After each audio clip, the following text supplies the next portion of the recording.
Here we go. Hello, Tom. How you doing? Very well. Thanks, Guy. Thanks for having me. No problem at all. Thanks for joining us. Where are you dialing in from today? I am in the south of Ireland in a place called Cork, just back from our factory in Latvia late last night. So, yeah, back in the office today. Fantastic. And just in a real sort of nutshell, can you just explain what OCEANR is? To be very basic, we're a clothing company. To be more specific, we are a vertically integrated clothing company that does partnerships with various organizations around the world, whether that's resorts, super yachts, or we've just recently got into healthcare, and we go in and provide them with sustainable clothing, and that represents their brand and values. Yeah. Awesome. Okay, well, we're going to go deep into OCEANR and everything that you're doing around that and the business model and achievements and opportunities and all that good stuff. But before we get there, I'm just keen to sort of dig into who you are and how that came to be. So are you able to just give a bit of a whistle-stop tour into kind of your career and experiences that kind of led up to the starting of the company? Yeah, absolutely. I started the company in 2016 after coming back from Australia. Spent 5 years running a very large sailing centre in Melbourne. I studied outdoor recreation and sport for 3 years in Cork, and then obviously went and travelled the world and spent time in Greece and Australia, and then came back to Ireland. Used to meet up with a couple of friends to talk about how to stay in that industry and what sort of businesses that we could start. And we started an e-commerce company at the beginning, and we pivoted that into a partnerships business because we found that my skill set was much more appropriate to kind of growing a B2B sales team rather than, getting e-commerce up and running, which we've now kind of gone back to in recent months. Okay, nice. And so the sailing, obviously, ocean is a big part of what inspires and where it came from. So what is sailing your background? Is that what kind of triggered this? I always say I'm a jack of all trades, master of none. So anything to do with water, I really enjoy doing it. So whether it's scuba diving, sailing, surfing, I'll partake in all of them, but I'm pretty poor at all of them at the same time. We have mutual friends that are incredible windsurfers and sailors and that sort of thing. I just enjoy getting out there, and I think the majority of people just enjoy partaking in it. So obviously, if you're involved in water, you're obviously passionate about the ocean conservation. So when we were starting, any company that we were starting was going to have some level of give back, and I'm quite proud to say where we've gotten to in the last 6 years, and we've managed to couple kind of our love of water sports with also a huge part of giving back to an environment that we all partake in enjoying. Fantastic. That is actually the seedling that kind of gave birth to Blue Earth. That exact mindset is that I think you'll sound like we're wired in similar ways. Where if I'm not at work, I want to be in the ocean, on the ocean, round the ocean, and swimming, surfing, sailing, whatever it is. Any water sports is good. And as a result, that's kind of been ingrained in me that the ocean is a playground, and for me, it's my favourite one. And if there's anything I can do to kind of protect that, then I will do that. But what we worked out was the best way to have any sort of impact on the planet was through business. And when we started digging in and peeling back a few layers on that sort of concept, we realised there's quite a lot of other people that think like that. They've got their passions outside of work, but what happens outside of work has such a big impact in what you want to do with work and what you can do with your businesses and how you can drive a profit and drive an impact more than ever in our generation. So it's interesting that's kind of where this came from. And just tell me about the name OCEANR, because there's obviously you've gone well, we've both done it. We've gone Blue Earth. That was on the view that actually the planet is over 70% made up of oceans, so it is actually blue. And you've gone down the OCEANR. Tell me about the name. We initially started, and don't laugh, but our initial brand name was Rasher, and RASHR, and it was we were just selling rash vests, and we were selling them online. We were selling them into retail stores, got them into retail stores in America, Australia, south of France, Canada, Ireland, England. When you're starting a startup, like, working capital is obviously quite difficult to get when you're starting from zero, and the payment terms with retail are quite notoriously difficult for a startup. So we started out selling Rash Vests, and then we started to get a number of these partnerships. And the biggest one that we got was back in 2019, which we got an inquiry from Necker Island, which is Richard Branson's home in the BVI. And they said, look, we love what you're doing. We love what you're all about. Very similar to what you're talking about in terms of values. And they said, could you do a uniform? And it went out to tender to, they were with Under Armour at the time. I believe they went to Adidas, Patagonia and us. Whether it's the love of giving back to startups from Richard, or whether it's the sustainability angle, we were lucky enough to get the contract. After about 3 months of working with them, I was like, is there any chance we could do a PR release? And I remember speaking to somebody in the London office, and they were going, we have no problem doing that, but the name Rasher just doesn't really strike a lot of resemblance to what you're doing. So it leans a little bit into the medical side of things. Correct. It sounds like a problem that needs solving. It was like Necker Island partners with Rasher, and we had Paddy is another customer of ours who are the scuba diving governing body, and they had a very, very similar conversation with us early on. And, you know, a small company based in Cork, we were probably at 2 or 3 employees at that point. And I remember I went over to the UK to, again, a mutual friend of between the two of us, went over to Dan McCauley in Brandwave and was like, listen, guys, we have this issue. What should we do? And he was like, well, you're all around ocean. Everything that you're talking about to me is all around ocean conservation, building a company, give back to the ocean. And let's hold on to some level, some part of the original story, the origin story. So let's keep the R at the end. And people always ask me, is it for recycled or recovery or anything? I'm like, there's so many words beginning with R that kind of explain what we're all about, but we never really hang our hat on one of them. So that's the origin story of. Down, it's a nod to Rasher. Yeah, correct. That's brilliant, amazing. So I'm intrigued. So that sounds like a bit of a, in the early days to land a contract with Necker Island and land a contract with Paddy. That you're sort of brushing over that like founders do. That just happened, but. How did that happen? Again, I think this industry is so, like most industries, is so closely knitted. So I had, from my times in Greece as a diving instructor, I had a buddy who was working as a kite surfing instructor out on Necker. He told me that they were looking for a new uniform provider. We went for that. It was honest to God, there was probably me and a part-timer at the beginning, and it's a bit like fake it till you make it. Make a plan. Yeah. So, and that's, straight from Richard Branson himself, I think that's his motto. So we put together a proposal, and the difference being, usually if you work with a big brand, you're pulling from one of their catalogs. So if Necker, for example, went to Adidas, Under Armour, Patagonia, they'll send them back their catalogue and say, pick from that. Whereas because we're working with really low volume bespoke manufacturers, we're basically able to kind of do whatever they wanted. So I remember sending back a design with like fluoro leaves and very Caribbean feel to it. And the head of operations in London rang me and he was like, you can actually do this. Like, you can actually print what you're saying. I was like, yeah, no problem. And he said, come over and meet me. And I flew over. I actually had to borrow. I remember, 60 or 70 pounds or euro off my mum and dad to pay for the flights to go over. Ran into this guy, met him, and his opening line was, I just wanted to make sure you had 2 arms and a head. And if I gave you this contract, we knew if you messed up, who I'd be ringing.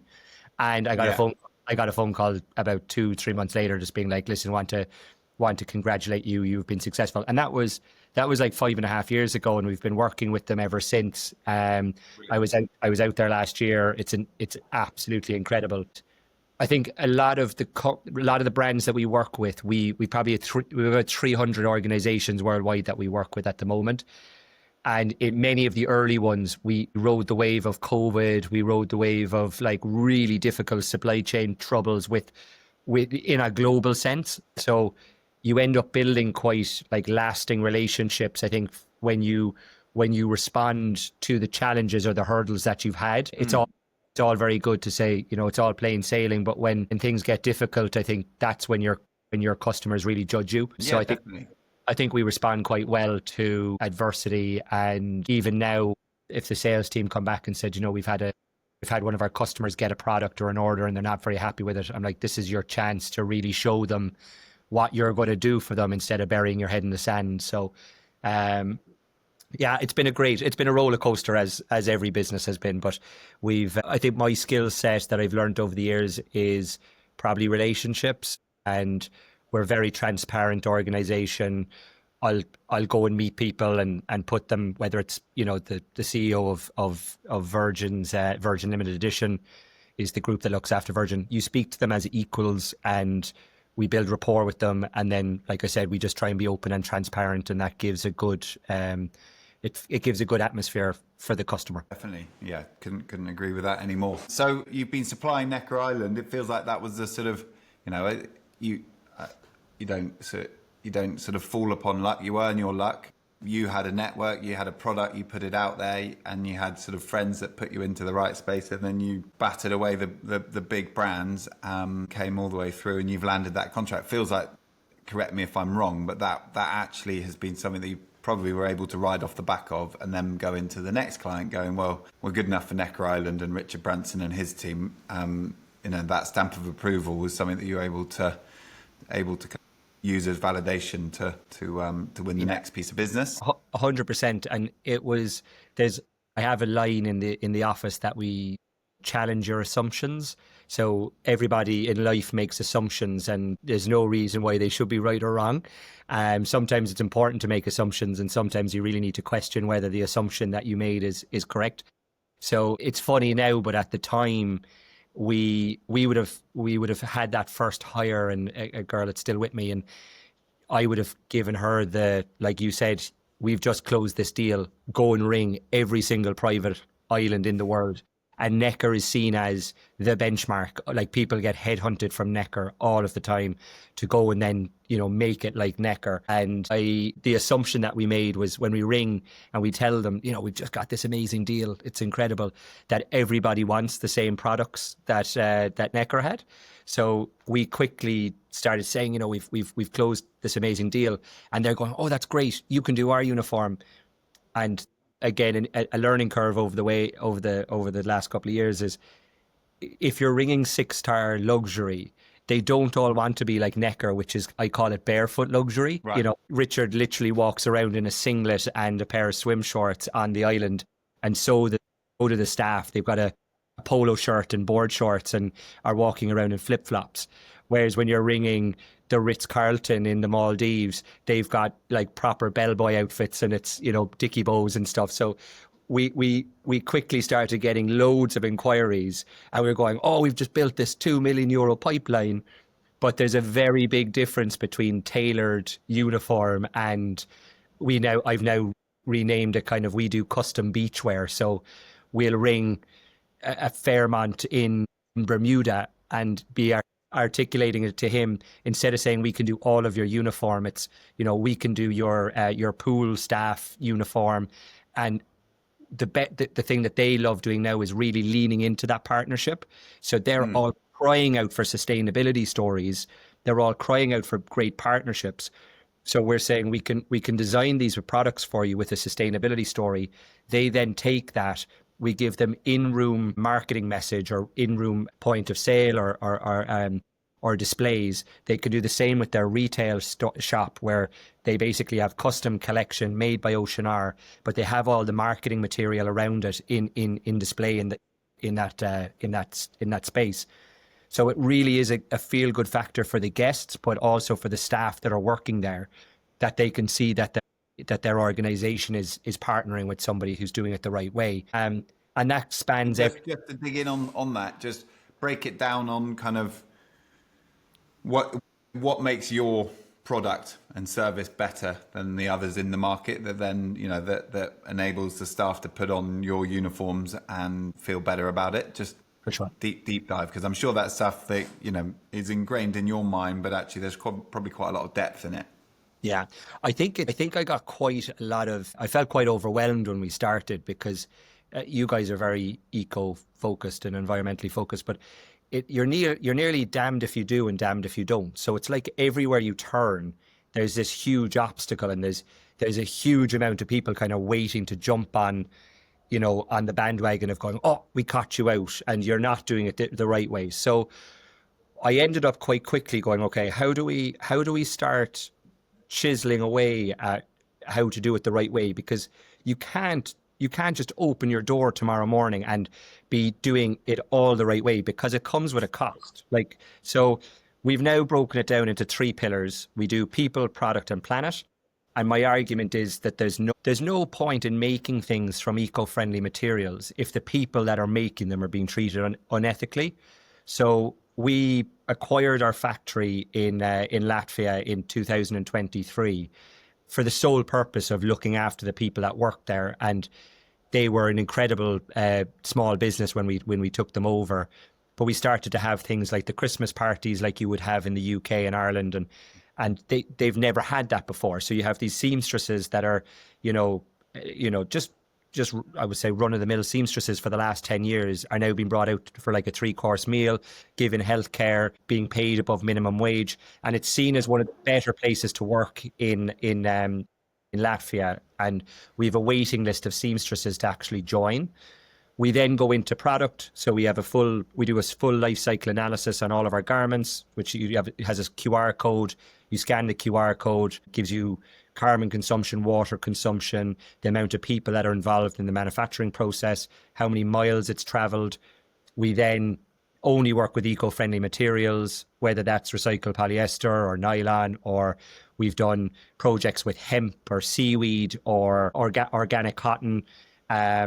We do a take back and repair service for our VIP clients. And then we contribute to offsetting our carbon by planting about 300 or 400 mangroves every month.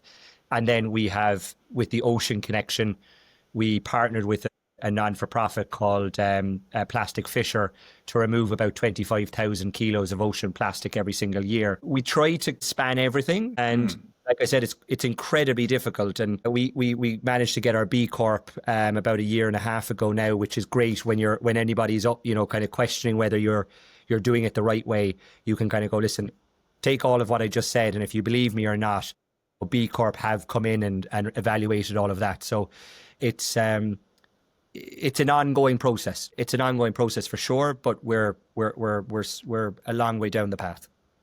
Fantastic. Well, that's super clear, and breaking it down into those people, product, and planet categories, and just making sure you're on top of it is very clear to message, and very, I'm sure that's something that you can manage internally and track, and there's a lot of data that can go into that, and it sounds like you're doing that brilliantly. Just give me understanding of the shape of the business, because it sort of feels as though in its inception it was maybe a D2C company, but the reality is it's grown into this more of a B2B hospitality play. Yeah, if you could just kind of explain the business mechanics and the model and how it all works, that'd be really helpful. The business plan, for example, the goal has always been to go back to being a consumer play, and we've had a collection on the site, and it's just being redone at the moment for a relaunch at the end of this year. So the premise being is that any consumer brand would give, a lot of money to have the partnerships that we have, and a lot of successful consumer brands worldwide actually start out being B2B plays. So whether there's a public listed company called Figs that do scrubs in the US, and they started out as a B2B partnerships. I'm pretty sure you reach a ceiling, and then the powers that be come in and sit down and say, where's the other opportunity here? So the play has always been, let's get to a break-even point. So, for us, a break-even looks about 4 million. We'll do that this year. We have a headcount at the moment of about 90 people. We we've built out this B2B partnerships, like I said, and the goal now is to lean on those relationships and get those relationships to basically engage with, whether it's their guests at the resort or their staff or whoever it might be, to then, I suppose, growth hack out a consumer brand which would focus mainly on swimwear and beachwear and have that e-commerce play. But we're very fortunate that we kind of have all the components. So we have the production, we have the supply chain, we have the logistics, and we have the warehousing, we have the designers, we have the marketing team. When you're running at it from a company where you have the team around you, it doesn't seem as daunting as to when we would have been starting, say, 7 years ago, and it was just me trying to figure it out. And the nice thing about the consumer play is, a lot of the retail resorts that we work with, or the resorts that have retail inside of them, they always ask us if we have our own consumer collection that they'd like to sell alongside their own. We would have a rail of OCEANR branded out of our collection, and then maybe a 30 or 40%, which would be the partnerships collection. So that spans from Four Seasons through to Necker Island, through to many other the play. That's really exciting. So that's something that it sort of feels like it's always been there, but it hasn't had much focus. And now that you've got the scale and you're coming into profitability, you can actually go, right, well, we can continue to scale that up over here, which is the B2B play. And then if we can get B2C right, they complement each other. And is that a case of bringing a few new team members? Because that, in the same way that when you started, you decided actually your skill set was better to B2B, and e-com, is a whole different kettle of fish. Are you going to bring some new team members in to kind of lead the charge, or are you going to build that from within? So the plan at the moment with this raise is exactly that. So I don't expect it to be a huge team. I'm working with a number of brands at the moment as in kind of friendly advisors, and some of them have gotten up into high millions from a very small team because they have kind of is already established. So I think that just a digital marketing team that have experience in growing that D2C channel is effectively what we'd be going after. That would come in under our CMO that we already have in place and focus on growing out Facebook, Instagram, TikTok channels. We have a content side of the business already. We have incredible partnerships. We partnered recently with Tom Brady's Formula E team. We're getting content from those guys, and they're kind of going, could you come to the events? There's 8 events globally every year, and set up a pop-up shop to sell your own collection alongside our collection. We were just speaking to Yas Marina out in Abu Dhabi about launching our consumer collection in the Abu Dhabi Grand Prix in December.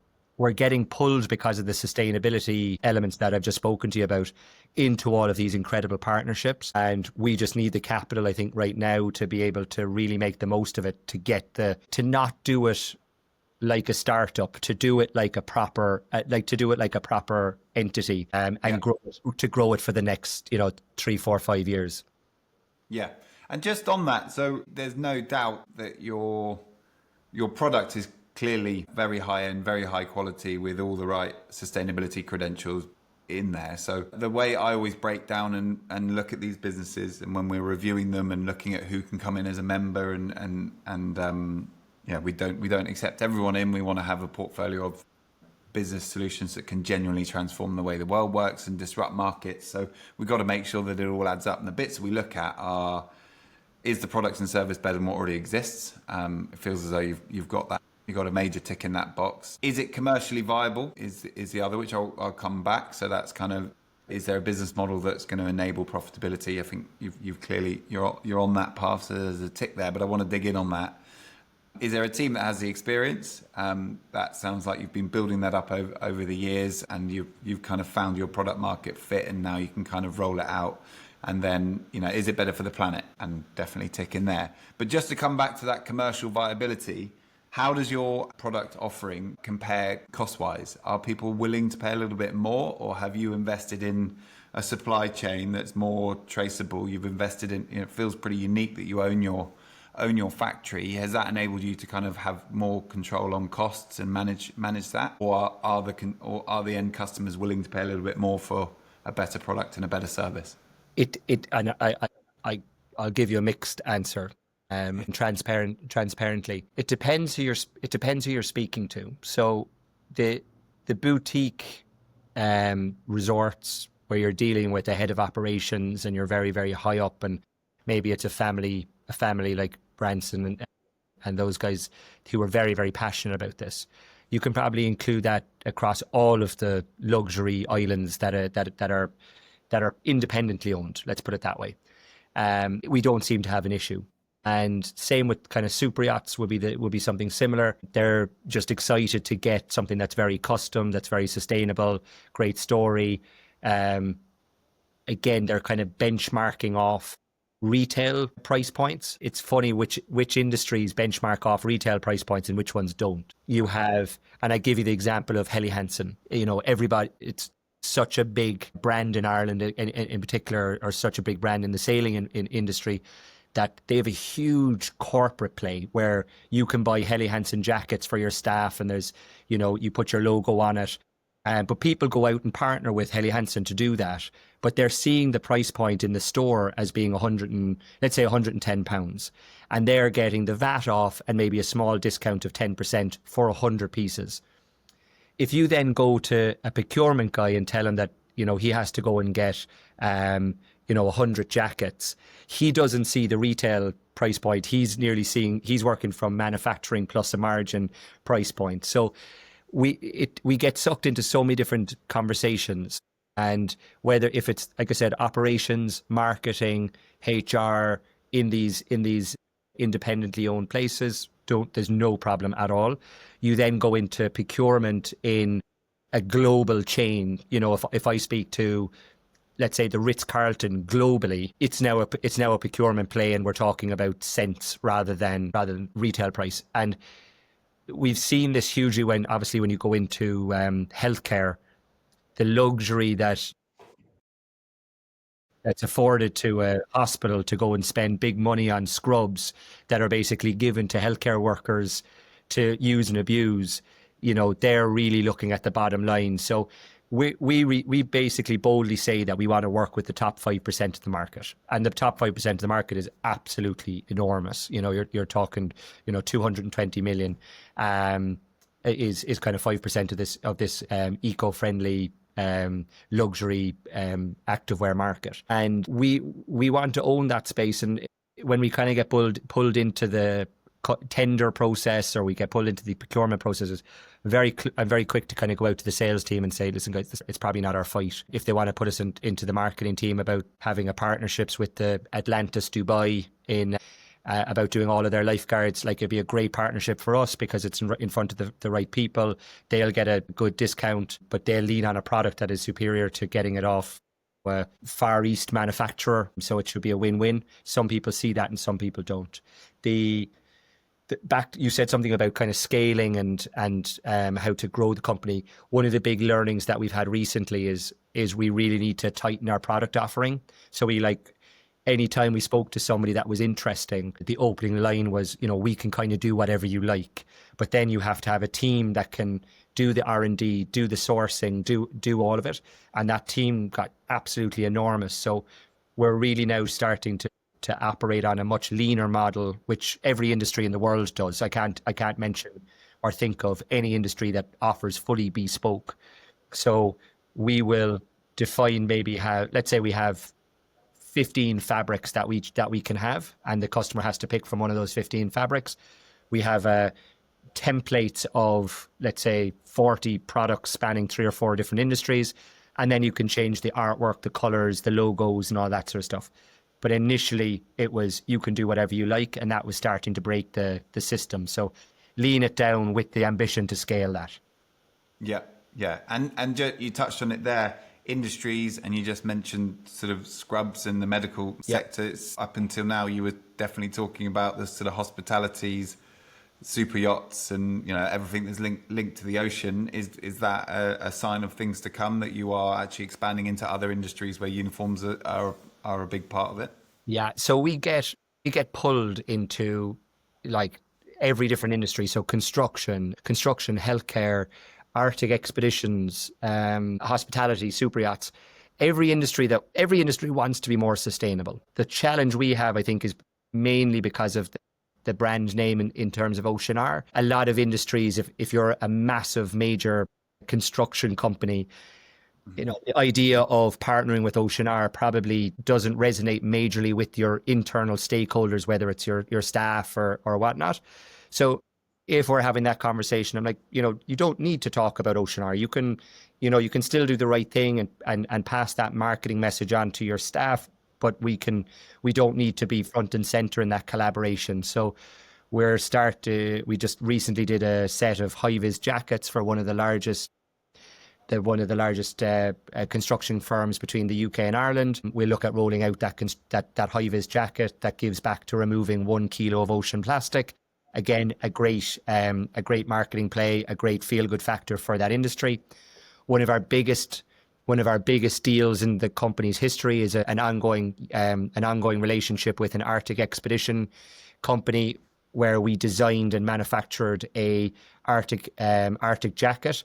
So everything made from recycled polyester, counted the amount of plastic bottles, that everything, zip, stuffing, outer shell, inner shell, everything made from recycled plastic bottles, did a full life cycle analysis, and they give one to every single guest that goes on their cruise, which is roughly about €450,000 every year in terms of a contract. Wow.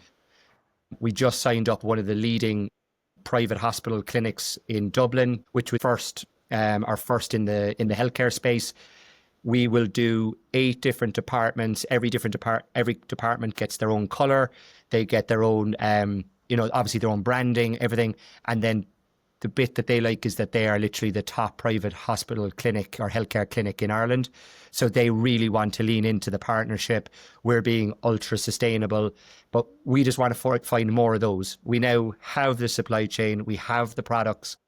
We have everything in place in terms of the offering. And I've just signed up a sales team in the US, which is based on commission only. So we have 8 people across all of the states that are coming in.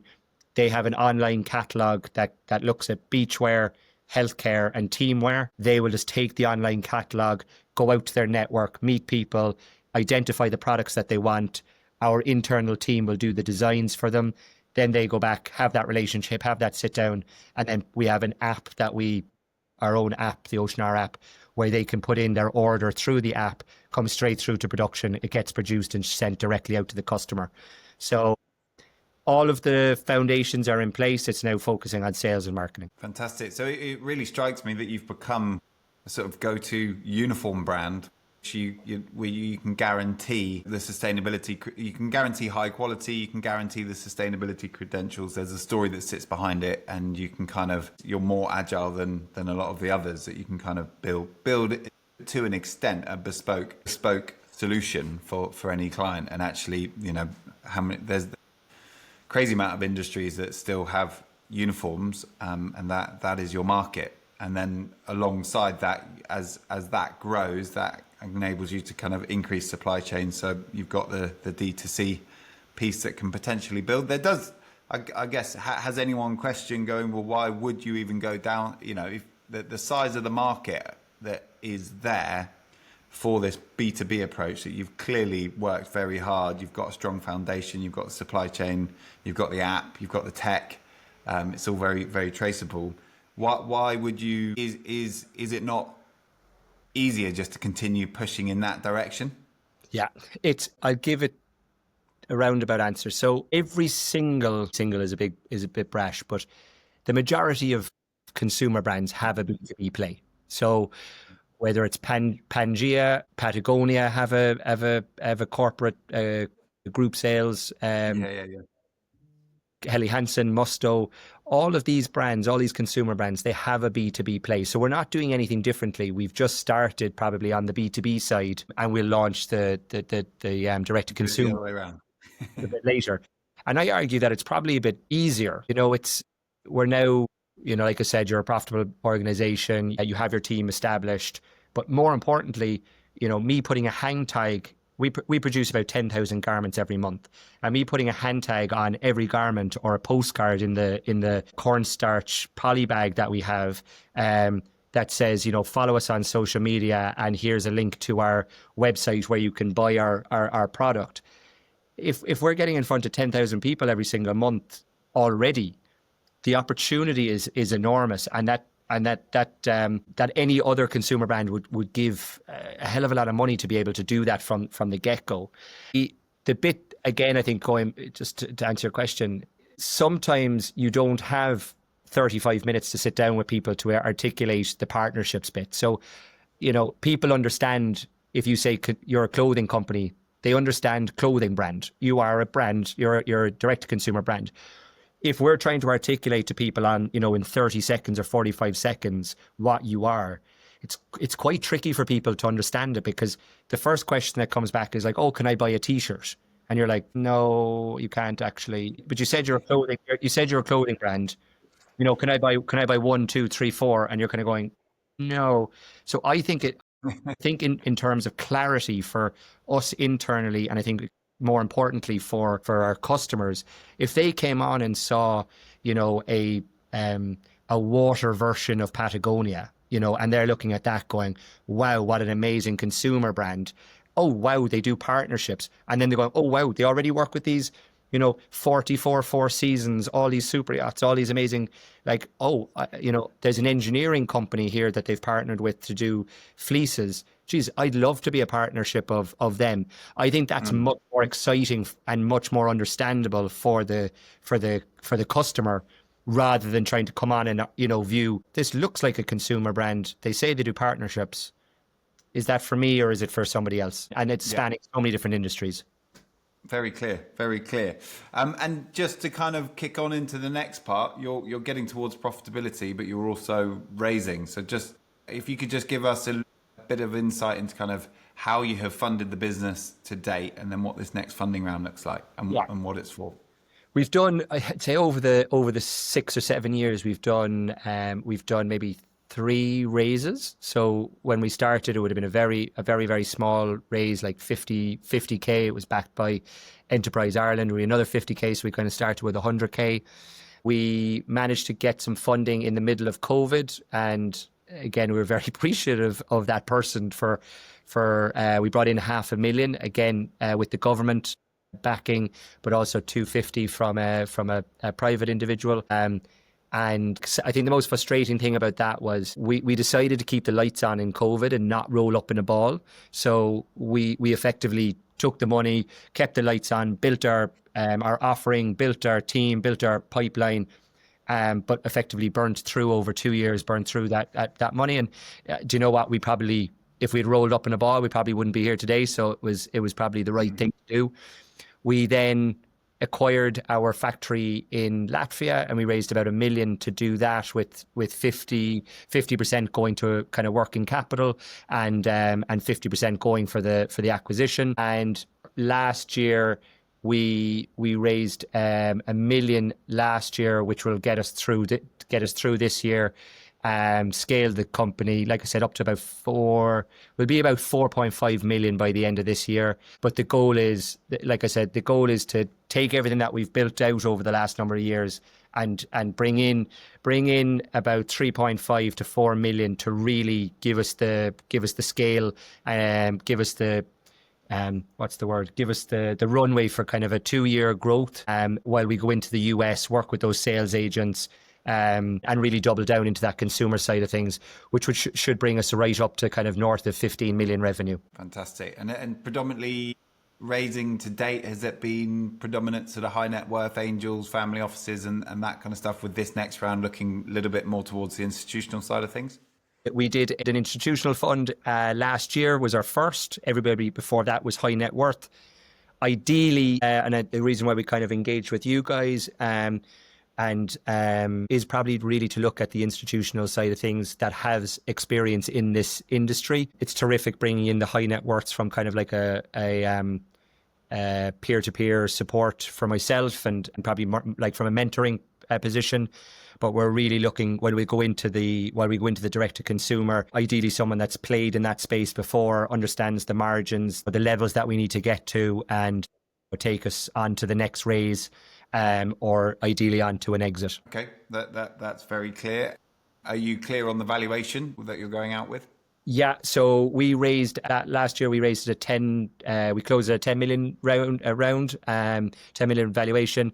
So we'll be going out at a 15 million valuation this year, which is in line with the growth trajectory that we've seen since. Very clear, very clear. And then just to kind of hammer it home, what do you see as the biggest sort of growth opportunity for you guys going forward?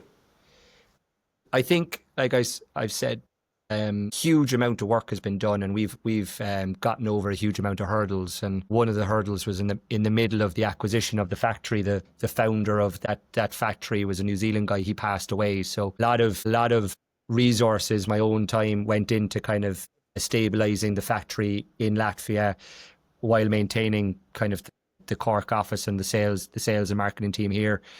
We've just brought in our first ever CFO. We've brought in our first CMO. We've brought in our first sales manager, which has really given me, I've basically brought it up to a point of, say, the 4 million with a very junior team on my own. We've now gotten those senior positions in play, which will hopefully give a bit of credibility to any investors coming in, that they see that there's a solid team around us. The exciting thing for me is, as this team comes in and you're handing over control of finances and you're handing over control of marketing and sales, it really frees me up to go and do business development. The idea of the sales team in the US that have already got a black book for themselves, and being on the other end of the phone to be able to pop over and support them with some major deals, that's probably the thing that excites me the most.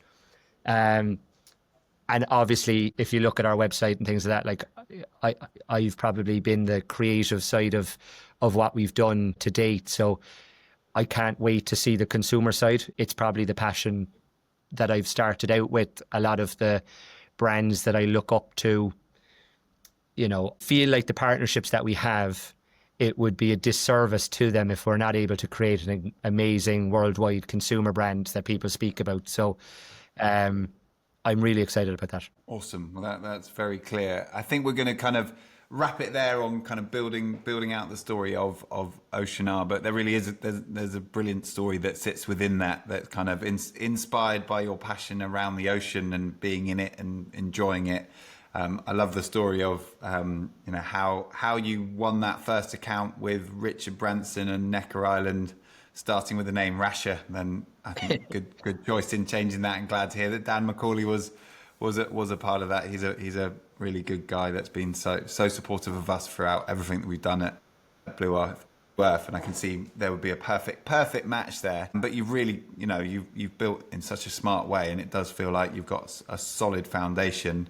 And the round that you're raising now is for exactly that. It's growth, and sitting behind all of it, which is what it's all about, really, is you're doing things differently and you're doing it better, and you're looking after people, you're creating better products, and it's having a better impact on the planet. So massive kudos to you and the team for everything you've built, and exciting times ahead, and looking forward to supporting you as a Blue Earth Ventures member. To wrap things up, we do always finish on an inspiration piece.